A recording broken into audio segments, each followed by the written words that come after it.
I a Oliva, a la Safor, les brigades forestals encara treballen a Destall, a l'escola La Carrasca. Es va veure afectada per un incendi a la muntanya de Santana fa quasi un mes. Núria Navarro s'ha desplaçat allí per conèixer els danys que va patir el municipi i també quins són els plans per a recuperar aquest espai natural. Va complir-se un mes des que un incendi cremara esta muntanyeta de Santana a la ciutat d'Oliva, una muntanyeta urbana al voltant de la qual es troba el nucli de població i que l'incendi va estar a punt d'arribar fins a aquesta escola i també a la zona del nucli urbà on van haver de desallotjar el veïnat. Ara es fan les tasques de recuperació ràpida d'urgència perquè no caiguen els pins dins de l'escola, però el més complicat serà recuperar per a que tota aquesta zona verda torna a lluir com abans d'aquest incendi que va acabar amb més de la meitat d'aquest espai tan emblemàtic de la ciutat d'Oliva.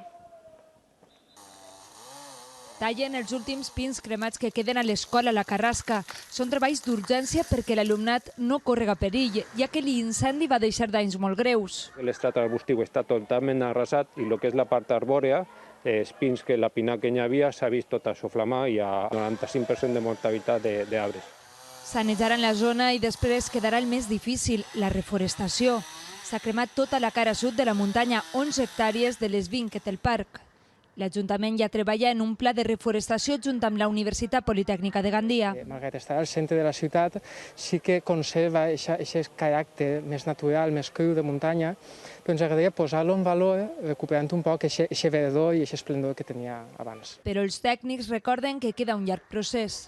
Hi ha que deixar un temps per veure la capacitat de regeneració pròpia de la massa forestal. El foc ha canviat per complet l'entorn del municipi que creix al voltant del castell i la muntanyeta de Santana.